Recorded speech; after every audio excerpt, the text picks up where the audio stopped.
और सबसे अहम खबर है, ज्ञानव्यापी मस्जिद सर्वे मामले पर सुप्रीम कोर्ट में आज फिर समाअत होना है। पिछली सुनवाई में सुप्रीम कोर्ट ने उत्तर प्रदेश हुकूमत और फरीकीन को नोटिस जारी करके जवाब दाखिल करने का हुक्म दिया था। साथ ही अदालत ने मुबैना शिवलिंग मिलने के मुकाम को महफूज रखने और मुसलमानों को नमाज अदा करने से न रोकने को कहा था।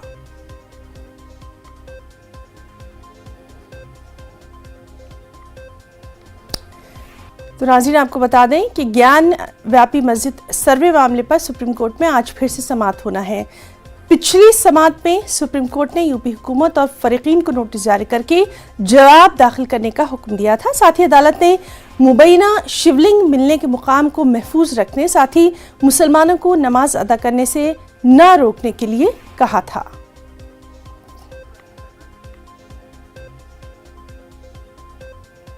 अहम मामले पर लगातार हमारी नजर बनी हुई है।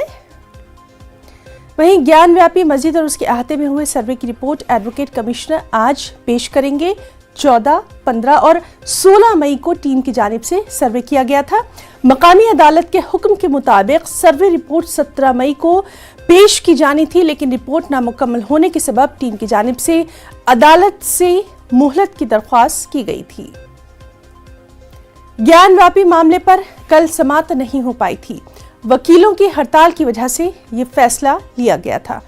कल से वकील 2 रोजा हड़ताल पर हैं।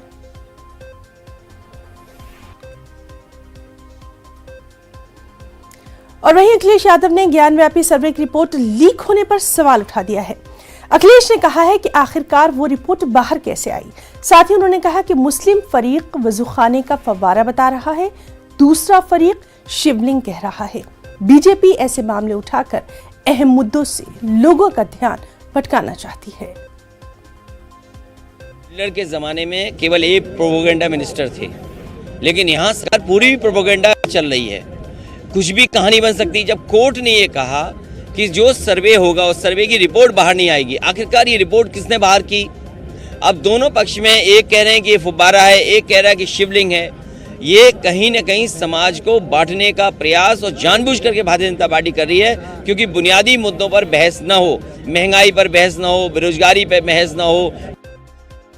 हमारे साथ वाराणसी से मौजूद हैं हमारे नुमाइंदे रवि पांडे। रवि, जिस तरह से लगातार हम देख रहे हैं कि इस अहम मामले को लेकर सियासी बयानबाजियां भी जारी हैं, साथ ही आज ये रिपोर्ट जो है वो पेश भी होना है। तमाम तर चीजों के ताल्लुक से आपसे तफसीलात चाहेंगे। जी बिल्कुल, देखिए आज ये रिपोर्ट पेश होने जा रहा है और दोनों जो आयुक्त है, वकील आयुक्त है, विशेष आयुक्त और आयुक्त लगभग 12 पेज की जो रिपोर्ट है वो कोर्ट में पेश करेंगे। और जो सारे सर्वे रिपोर्ट है वो पूरी तरह से तैयार हो गए हैं। वहीं अगर सूत्रों की बात करें तो रिपोर्ट में कई ऐसे सारे तथ्य सामने आए हैं जिसमें जो धार्मिक चिन्ह मिले हैं, जैसे शेषनाग हो गया, स्वस्तिक हो गया और त्रिशूल हो गया, तो ये सब रिपोर्ट जो है रिपोर्ट में ये सब बातें भी लिखी गई हैं।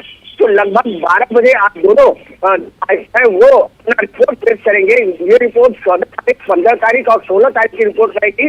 वहीं पूर्व वकील आयुक्त अजय मिश्रा जिसे हटा दिया गया था, वो 6 तारीख 7 तारीख का जो रिपोर्ट है वो कल पेश करके उन्होंने अपने रिपोर्ट में पूरी अपनी बात कही है।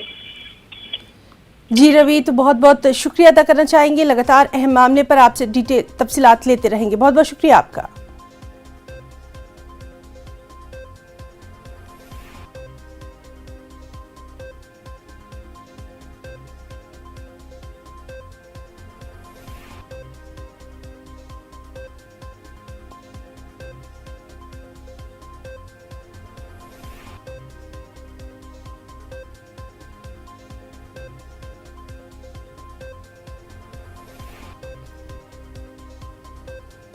खबर आसाम में सैलाब की तबाहकारियों के ताल्लुक से है। आसाम में मामूलात जिंदगी पूरी तरह से दरहम बरहम होकर रह गया है। रियासत के 27 अजला में 7 लाख से ज्यादा अफराद सैलाब से मुतासिर हैं। नौगांव, कछार, होजाई, द्रंग, बिस्वनाथ और उदलगरी जिला सैलाब से सबसे ज्यादा मुतासिर हुए हैं। तकरीबन 50,000 अफराद 135 कैंपों में पनाह लिए हुए हैं। सैलाब मुतासर इलाकों में अशियाए ज़रूरिया की तकसीम के लिए 110 से ज्यादा मराकज़ कायम किए गए हैं।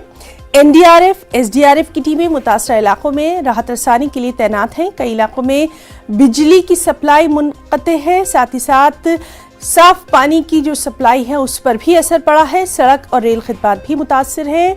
कुछ इलाकों में रेल खिदमत बहाल होने में महीनों का भी वक्त लग सकता है। सैलाब की सूरत हाल का जायजा लेने के लिए रियासती काबीना की कल अहम मीटिंग हुई। आज 2 रियासती वज़रा सैलाब मुतासरा दीमा बसाव का दौरा करने वाले हैं। चलिए सीधे रुख करेंगे गुवाहाटी से हमारे साथी निलॉय का। निलॉय, आपसे आज की सूरत हाल जानना चाहेंगे सैलाब के ताल्लुक से। जी है ना, अगर मौसम की बात करें तो मौसम बहुत खुशनुमा है नहीं। बारिश हो रही है, डिमा हसाओं में सुबह से फिर से बारिश शुरू हो गई है और मेट डिपार्टमेंट का माने तो अगले 19 से 20 तारीख तक बारिश इस तरह लगातार होती रहेगी पूरे असम भर में। दूसरी ओर डिमा हसाओं के लिए और वहाँ के लोगों के लिए एक अच्छा खबर है कि कल दोपहर तक जो सड़क का रास्ता है हाफलोंग तक, डिस्ट्रिक्ट टाउन तक, वो रास्ता कल खोल दिया गया है। एक लेन खोल दिया गया है। जो एक बड़ा सा सुरंग था जिसके अंदर जिससे गुजर के आगे जाना होता था, वो सुरंग बंद हो गया था, वो सुरंग को खोल दिया गया है एक पार्ट। तो ये एक अच्छा चीज है। दूसरी ओर कल डिमा हसाओं में इंडियन एयरफोर्स के हेलीकॉप्टर द्वारा 4 मीट्रिक टन माल वहां उतारा गया, खान पान का सामान उतारा गया। आज करीबन 12 मीट्रिक टन सामान उतारा जाएगा और असम के 2 कैबिनेट मिनिस्टर आज डिमा हसाओ जाएंगे। तो वहाँ के जो परिस्थिति है उसको देख रेख करने के लिए वहीं वो रहेंगे ताकि वहाँ के राहत और जो बचाव का काम है वो सुचारू रूप से हो। दूसरी ओर अगर सिलचर की बात करें, कछार डिस्ट्रिक्ट की बात करें तो कछार जिलों में तो कछार जिला में कल देर रात स्थिति और बिगड़ गया और वहाँ की उपायुक्त ने ये कहा कि सबको घर के अंदर ही रहना है। वो बहुत जरूरी काम है वो बाहर निकल रहा है। स्कूल को बंद कर दिया गया है, स्कूल ऑफिस को बंद कर दिया गया है और दूसरी ओर जो स्कूल हैं वो सारे स्कूल राहत शिविर में तब्दील कर दिया गया है। जी।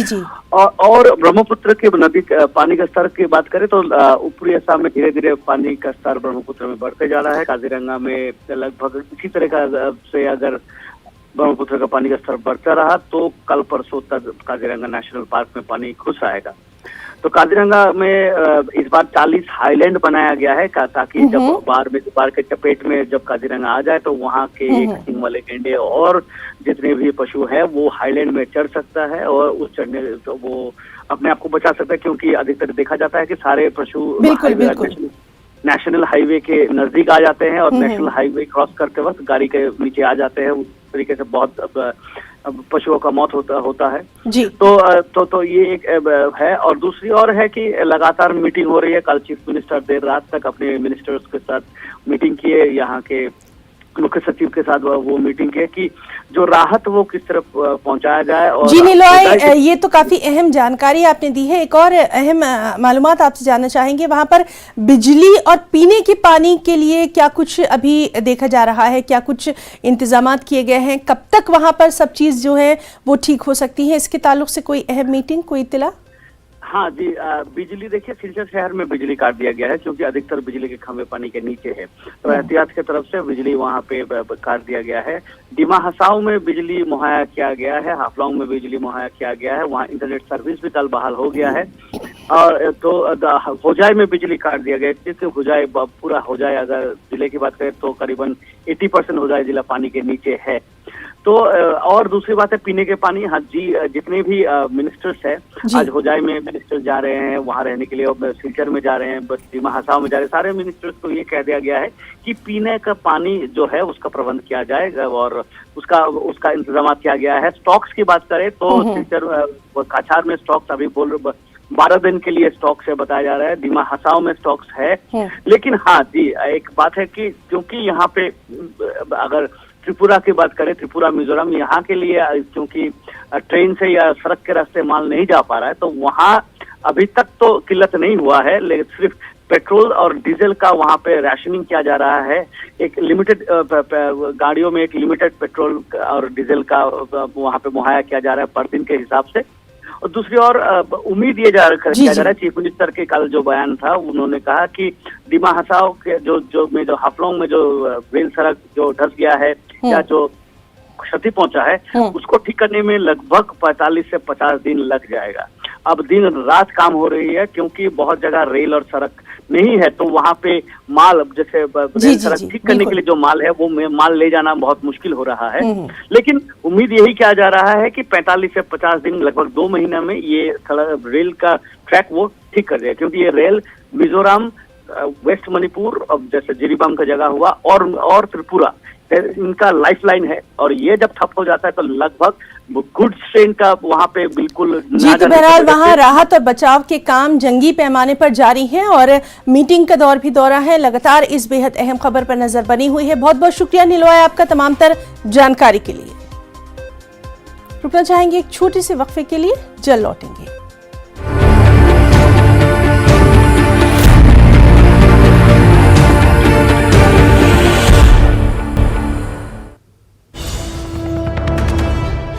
राजस्थान के भरतपुर से आपको एक अहम खबर दे दें। एक सड़क हादसे में 5 लोगों की मौत की इत्तला आ रही है। 4 अफराद जख्मी हुए। जख्मियों को नजदीकी अस्पताल में दाखिल करवाया गया है। तो राजस्थान के भरतपुर से अहम खबर, जहां एक सड़क हादसे में 5 अफराद की हलाकत हुई है। 4 अफराद जख्मी बताए जा रहे हैं, जिन्हें नजदीकी अस्पताल में दाखिल करवाया गया है। इस हादसे के ताल्लुक से और जो तफसीलात हैं, यह हादसा कैसे हुआ, कितने और लोग इसमें जख्मी हैं, उन तमाम तफसीलात पर नजर बनी हुई है। तस्वीरों में आप देख सकते हैं, भरतपुर से है ये अहम खबर, जहां एक सड़क हादसा पेश आया जिसमें 5 अफराद हलाक हो गए। 4 अफराद जख्मी बताए जा रहे हैं, जिन्हें करीबी अस्पताल में एडमिट करवाया गया है।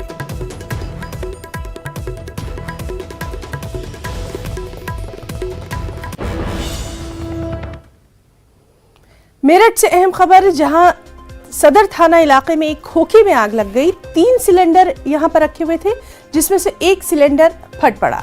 आग लगने की इत्तला मिलने पर फायर ब्रिगेड की 3 गाड़ियां मौके पर पहुंची। आग पर काबू पाया गया। खोखे में रखा सामान जलकर खाक हो गया। मंगल पांडे बाजार है ये, इसके अंदर एक खोखा बना हुआ था। उस खोखे के अंदर चाय पानी का आया काम, और 2 सिलेंडर थे उसके अंदर। आग लग गई अपने आप, पता नहीं किसी ने सिगरेट पी होगी या कुछ पी है, कुछ डाली है, क्या करा है। वो तो दुकान बंद करके चली गई थी, लेकिन ये लकड़ी के टट्टर का बना हुआ है खोखा। सिलेंडर कैसे थे? कॉमर्शियल सिलेंडर कॉमर्शियल थे, बड़े वाले थे 2 सिलेंडर, जो वो फट गए। आधे आधे भरे हुए थे। वो सिलेंडर बंद करके गई थी। एक लेडी है इसकी मालिक, वीडियो है वो, उसे मंजू नाम है उसका, और वो चलाती थी इसे। कितनी गाड़ियों की आवश्यकता पड़ी आग बुझाने के? 3 गाड़ी आ चुकी जी, बाकी अब बुझ गई है आग। स्कूल इमारत की फर्जी सर्टिफिकेट मामले में दाखिल आजम खान की अबूरी जमानत की अर्जी पर सुप्रीम कोर्ट आज फैसला सुनाएगा। गुज़िश्ते दिनों इस केस में समाअत पूरी हो चुकी है। समाअत मुकम्मल होने पर अदालत ने अपना फैसला महफूज रखा था। 3 जजों justice LN Rao, justice BR गोई और जस्टिस AS बोपन्ना की बेंच फैसला सुनाएगी। आजम खान फिलवक्त सीतापुर जेल में है। दिल्ली से इस वक्त हमारे साथ मौजूद हैं हमारे साथी सुशील पांडे। सुशील, आज बेहद अहम माना जा रहा है, आजम खान मामले पर सुप्रीम कोर्ट जो है फैसला सुनाएगा। क्या कुछ इसकी तफसीलात हैं, डिटेल्स चाहेंगे? जी देखिए, बिल्कुल इस पूरे मामले में ही ना लगभग 10:30 बजे जस्टिस L नागेश्वर राव की बेंच इस पूरे मामले में अपना फैसला सुनाएगी। हालांकि आजम खान की तरफ से सुप्रीम कोर्ट में अर्जी दाखिल करके ये मांग की गई थी कि उनको फिलहाल जमानत दी जानी चाहिए। हालांकि यूपी सरकार ने आजम खान की जमानत का विरोध किया। उन्होंने कहा कि ये कहीं ना कहीं इनके खिलाफ बहुत ज्यादा मुकदमा है और ऐसे में इनको जमानत नहीं मिलनी चाहिए। हालांकि आजम खान की जमानत पर सुप्रीम कोर्ट ने भी सवाल खड़े किए और ये कहा कि जैसे ही आजम खान पर लगभग 88 मुकदमे दर्ज थे और जब फिलहाल उनको आखिरी मुकदमे में जमानत मिली तो उनके खिलाफ एक और मुकदमा दर्ज कर दिया गया, जिस पर सुप्रीम कोर्ट ने यह कहा कि यह महज संयोग नहीं हो सकता है। लेकिन उत्तर प्रदेश सरकार की तरफ से सुप्रीम कोर्ट में जानकारी दी गई कि आजम खान का जो क्रिमिनल रिकॉर्ड है वो लगातार लंबे समय से रहा है। जब वो सत्ता में रहे थे तो भी उनके ऊपर मुकदमे थे और जब सत्ता के बाहर नहीं है तब भी उनके ऊपर मुकदमे हैं और उन्हीं मुकदमों का ट्रायल लेकर आगे बढ़ा जा रहा है। आखिरी जो मुकदमा दर्ज किया गया था हिना, वो जौहर यूनिवर्सिटी में रबर स्टैंप को लेकर दर्ज किया गया था, जिसमें उत्तर प्रदेश सरकार की तरफ से सुप्रीम कोर्ट में यह दलील दी गई और यह कहा गया कि इस पूरे मामले में ट्रायल पूरा करना बेहद आवश्यक है, जिस पर सुप्रीम कोर्ट ने उत्तर प्रदेश सरकार से यह सवाल किया कि जब 2020 में आजम खां के ऊपर मुकदमा दर्ज था तो 2 साल के बाद ट्रायल को लेकर कैसे यूपी सरकार दोबारा इस मामले में आगे बढ़ी। उत्तर प्रदेश सरकार की तरफ से कहा गया कि तब तक इस मामले में मुकदमे की प्रक्रिया को लेकर और जांच को लेकर उत्तर प्रदेश सरकार काम कर रही थी। बहरहाल सुप्रीम कोर्ट ने दोनों पक्षों को सुना और उसके बाद अपना फैसला सुरक्षित रखा, लेकिन सुप्रीम कोर्ट ने इस पूरे मामले में सुनवाई के दौरान उत्तर प्रदेश सरकार पर जिस तरह सवाल छोड़े और सवाल पूछे, ऐसे में उम्मीद बहुत ज्यादा है कि शायद आज सुप्रीम कोर्ट से आजम खां को जमानत मिल जाए। बहरहाल देखना बेहद अहम होगा। 10:30 बजे यानी कि लगभग 1 घंटे के बाद सुप्रीम कोर्ट इस मामले में अपना बड़ा फैसला सुनाएगा। देखना बेहद अहम होगा कि लंबे समय से आजम खां जेल में हैं और आज देश की सबसे बड़ी अदालत से उनको राहत मिलती है या फिर उनका ये जो संकट है वो बरकरार रहता है। जी बिल्कुल सुशील, और इस अहम मामले पर लगातार आपसे अपडेट हम लेते रहेंगे। एक और अहम मामला जिस पर लगातार नजर बनी हुई है ज्ञान व्यापी सर्वे के ताल्लुक से है, इसके ताल्लुक से भी आपसे तफसीलात चाहेंगे।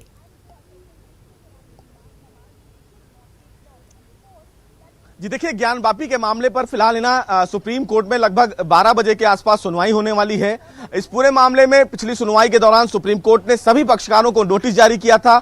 मस्जिद कमेटी की तरफ से यह कहा गया था कि जो उजू सेंटर है वहां पर प्रतिबंध न लगाया जाए, चूंकि निचली अदालत ने उजू सेंटर को लेकर 20 नमाजियों को ही केवल परमिशन दिया था और यह कहा था कि केवल 20 नमाजी ही वहां पर नमाज पढ़ सकते हैं। लेकिन सुप्रीम कोर्ट ने फिलहाल उस पर अपना आदेश जो है निचली अदालत का, उस पर रोक लगा दिया और यह कहा कि चूंकि हिंदू पक्षकारों की तरफ से यह कहा जा रहा है और दावा किया जा रहा है कि वहां पर अगर शिवलिंग मिला है तो उसको प्रोटेक्शन देना बेहद आवश्यक है, क्योंकि ये लोगों की आस्था से जुड़ा हुआ मुद्दा है। लेकिन मस्जिद कमेटी की तरफ से इसका विरोध किया गया और यह कहा गया कि वहां पर बहुत लंबे समय से उजू किया जा रहा है और बिना उजू के नमाज अदा नहीं किया जा सकता है। सुप्रीम कोर्ट में उत्तर प्रदेश सरकार ने इस चीज का विरोध किया और यह कहा कि उजू के लिए जरूरी नहीं है कि वही उसी जगह पर फिलहाल उजू किया जाए, उजू के लिए आप मस्जिद के बाहर से भी उजू करके नमाज अदा कर सकते हैं। सुप्रीम कोर्ट ने फिलहाल कानून व्यवस्था को देखते हुए एक सीमित आदेश जारी किया और यह कहा कि अगर वहां पर हिंदू पक्षकारों की तरफ से यह दावा किया जा रहा है कि वहां पर शिवलिंग है तो उस जगह को प्रोटेक्ट किया जाना आवश्यक है और इसी बाबत वाराणसी के जिला अधिकारी को आदेश दिया कि उसको फिलहाल सील किया जाए। आज की सुनवाई बेहद अहम इसलिए भी है कि तमाम हिंदू पक्षकारों की तरफ से इस पूरे मामले में जवाब दाखिल किया जाना है। एक पक्षकार जो इस मामले में हिंदू सेना है, उन्होंने सुप्रीम कोर्ट में अपना जवाब दाखिल कर दिया है और ये जानकारी दी है कि मस्जिद कमेटी की तरफ से जो फिलहाल याचिका यहाँ दाखिल की गई है उसको खारिज किया जाए, क्योंकि मस्जिद कमेटी ने तमाम तथ्य जो है वो छुपाए हैं। चूंकि जो 2 कोर्ट कमिश्नर वहां पर नियुक्त किए गए थे वो फिलहाल उन्होंने अपना चार्ज इसलिए नहीं लिया क्योंकि उनको धमकी मिली। अब ऐसे में देखना बेहद अहम है कि जो इस पूरे मामले में मुख्य याचिकाकर्ता है राकेश सिंह, उनकी तरफ से सुप्रीम कोर्ट में क्या कुछ जवाब दाखिल किया जा सकता है, वहीं उत्तर प्रदेश सरकार इस पूरे मामले को लेकर अपना क्या कुछ जवाब दाखिल करती है। जी बिल्कुल सुशील, बेहद अहम मामले के ताल्लुक से लगातार आपसे अपडेट लेते रहेंगे। तमाम तर तफसीली जानकारी जो आपने अभी दी है हमारे तमाम नाज़रीन को, उसके लिए आपका बेहद शुक्रिया अदा करना चाहेंगे। और रिपोर्ट पेश करने से कबल कोर्ट कमिश्नर विशाल सिंह ने मीडिया से क्या कुछ कहा है, आइए आपको दिखाते हैं। और 7 तारीख जो कमीशन अकेले उन्होंने की थी ज्ञान वापी परिसर के बाहर की, उसकी रिपोर्ट उन्होंने फाइल कर दी है। आज अंदर की जो 14, 15, 16 की जो रिपोर्ट है आज फाइल हो जाएगी। आप लोग कितने लोग मिलकर मतलब रिपोर्ट सबमिट करते हैं? जी मेरे साथ अजय प्रताप सिंह जो सहयोग में हैं, सहायक के रूप में हैं कोर्ट कमिश्नर, उनका सहयोग पूरा रहा और संजय सिंह दाढ़ी, शैलेंद्र श्रीवास्तव, राजेंद्र नाथ पांडे ने काफ़ी मेहनत की है रिपोर्ट बनाने में, मेरे साथ एकदम लगे रहे। तो रिपोर्ट बिना इन लोगों के बनाने में संभव नहीं हो पा रहा था, इनका सहयोग लिया गया और रिपोर्ट आज तैयार हो गई है। सबमिट करने के बाद आप देख सकते हैं एकदम निष्पक्ष, बिना किसी भेदभाव के, जो वादी द्वारा बतलाया गया, जो प्रतिवादी द्वारा कहा गया, पूरी चीज़ें एकदम बिना भेदभाव के रिपोर्ट में हमने दे दी है। सियाहती मुकाम गुलमर्ग को मजीद जाजिबे नजर बनाने और सयाहों को गुलमर्ग की जानिब मजीद रागिब करने के लिए गुलमर्ग डेवलपमेंट अथॉरिटी के चीफ एग्जीक्यूटिव ऑफिसर गुलाम जिलानी जरगर ने महकमा फिशरीज के साथ एक अहम कदम उठाते हुए यहाँ फिश फार्म का इफ्तिताह किया। इस फार्म को खोलने का मकसद ये है कि सयाह अपनी सैर तफरी को मजीद दिलचस्प बनाने के लिए यहाँ मछली पकड़ने में भी अपना वक्त सर्व कर सके और दुनिया की मशहूर मछलियों का जायका भी ले सकें। इस इक़दाम पर सयाहों ने बेपनाह खुशी का इजहार किया। उधर गुलाम जिलानी जरगर ने गुलमर्ग केबल कार के MD के बतौर इजाफी चार्ज संभालते हुए गुलमर्ग गंडोला का भी जायजा लिया। को ज़्यादा से ज़्यादा जायज़ नज़र बनाने की, और हम कोशिश कर रहे हैं कि यहाँ पे ज़्यादा से ज़्यादा एक्टिविटीज़ हों, सो दैट जो भी टूरिस्ट यहाँ पे आए उनको एक डाइवर्स एक्सपीरियंस मिले। इसी सिलसिले की एक पहल हमने की फिशरीज डिपार्टमेंट की वसातत से। आज हमने एंगलिंग का यहाँ पे इनॉग्रेशन कर लिया। तो हम आपकी वसातत से सारे टूरिस्ट्स को अपील करेंगे कि आप आइए, विज़िट करिए यहाँ पे हमारे इस फिशरीज पॉइंट पे और एंगलिंग कर लीजिए।